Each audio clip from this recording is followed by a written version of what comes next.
This video will demonstrate how teachers can use eVAL through the observation cycle.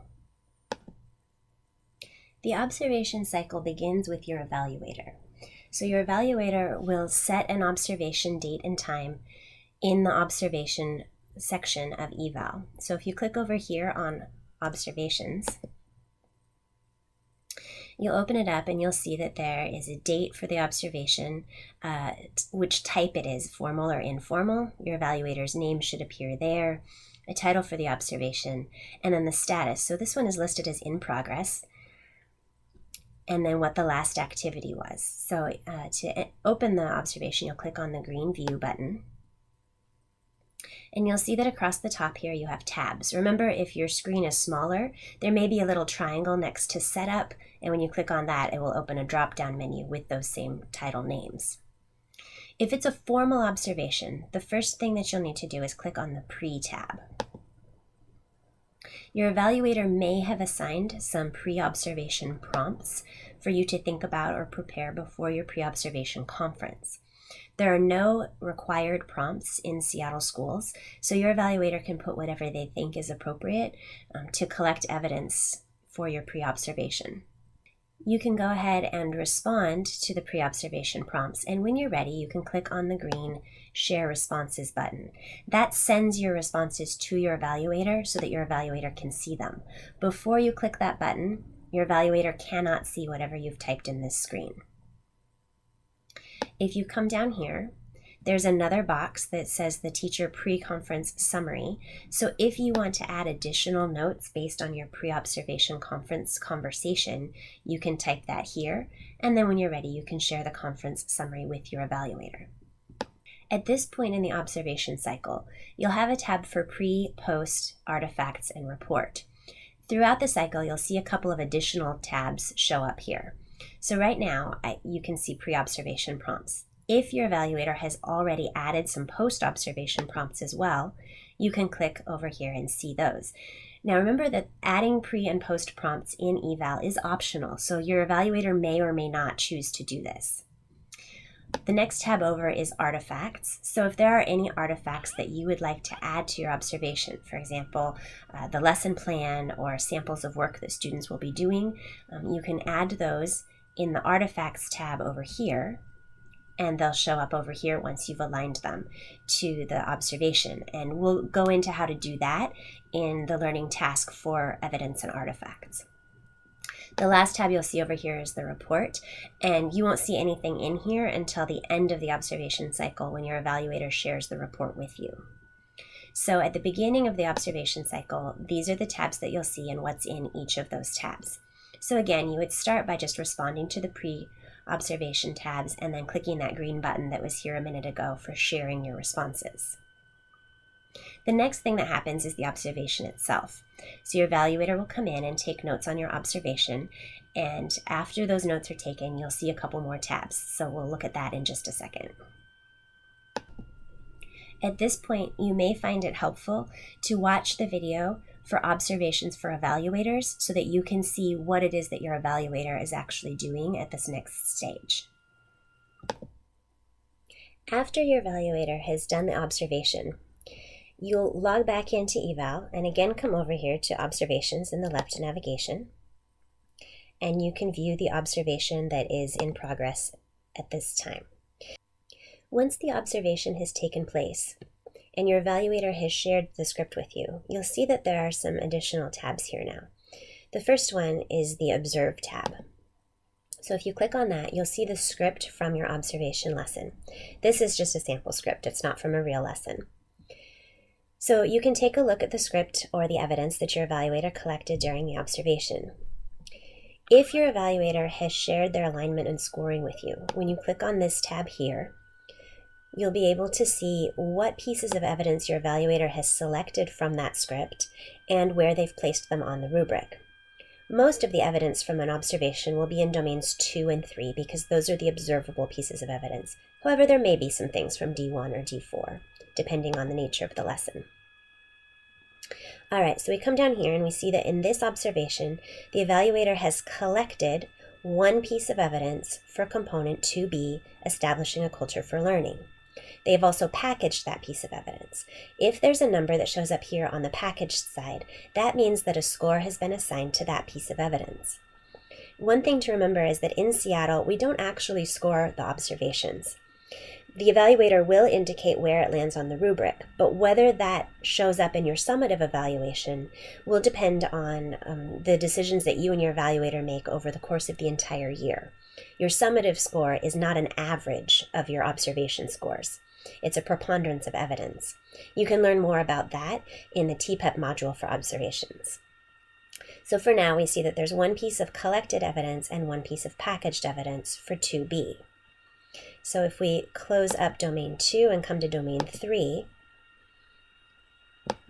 we can see that for 3A, there's one collected piece and one packaged piece. For 3B, there are two collected pieces, but only one of them was packaged.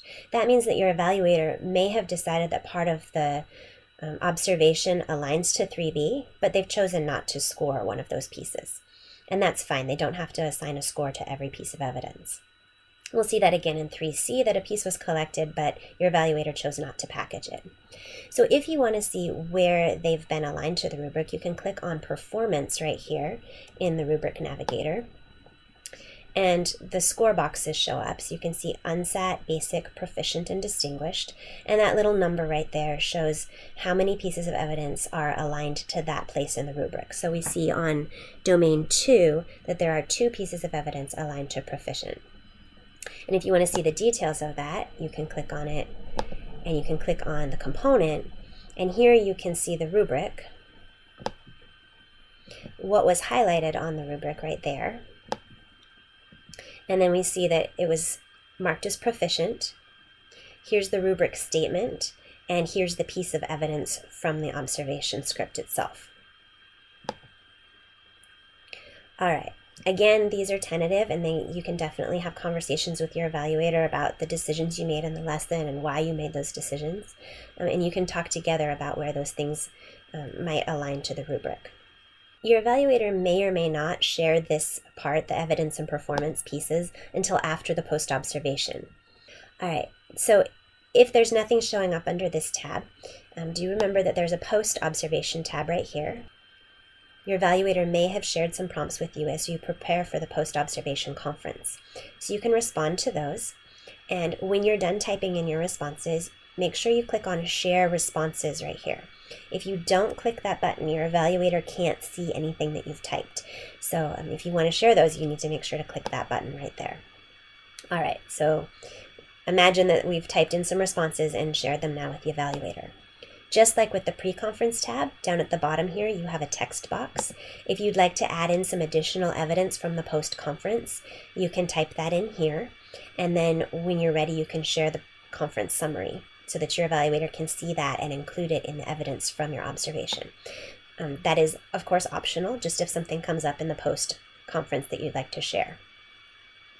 All right, so you're finished with the post-conference. You send that to your evaluator. You meet and have a conversation around it.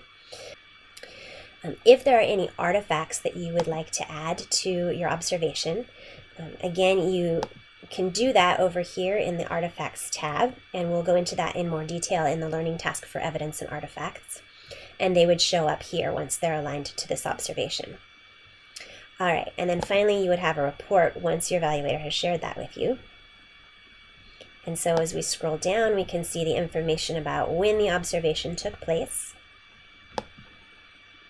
You can see the domains and the components. We see that there wasn't any evidence collected in domain 1, and that's just because this is a sample observation and things weren't completely scored. Domain 2, we can see the pieces that were collected and packaged. As you scroll down through, you can see each piece of evidence, where it aligns to the rubric. And then at the bottom, you'll see your pre-conference and post-conference responses, if you've typed those in, and the script from the observation itself. Down here, there are signature lines, but remember, we don't print these out and you don't need to sign it.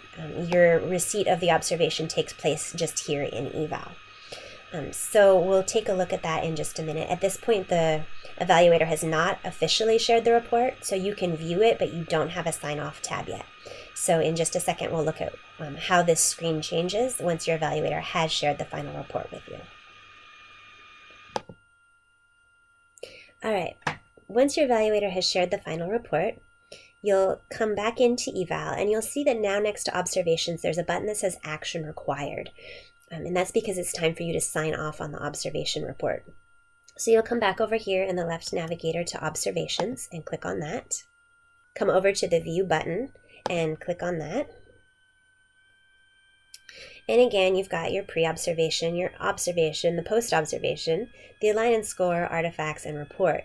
So now it says that this final version of the observation report was sent to you for viewing. So you'll click on the report and click on View Final Report. Once you do that, this acts as your signature on the final report. Remember that just means that you've received it. It doesn't in any way indicate whether you agree or disagree with it. So go ahead and click on View Final Report. If you would like to respond to the report, you can type in a response right here. This is completely optional. It is helpful to your evaluator if you at least type thank you or received if there isn't anything you need to respond to specifically, just to let them know that you have seen the report. But again, that's optional. When you're ready, you can click Submit Response. And anything that you've added here will be added into the official final report. So you can contribute any final thoughts or comments if you want to do that. This can sometimes take a second because it is generating a new version of the report, including any comments that you've made here. Once that's done, the observation is locked. So there can't be any pieces of evidence from this observation that are added afterwards unless you and your evaluator agree to that. So if you want to add something, you can request an unlock. And on your evaluator's side, they also have the option to request an unlock. If they realize that there's something in that observation that is a meaningful piece of evidence for your practice that they want to include, they can request an unlock also. If you want to request an unlock, it works just like in goal setting. You type in your reason and you submit your request. And again, if your evaluator sends you a request for unlock, you'll get a little message here with your evaluator's reason for the unlock. So that brings you to the end of the observation cycle for a formal observation in eVAL.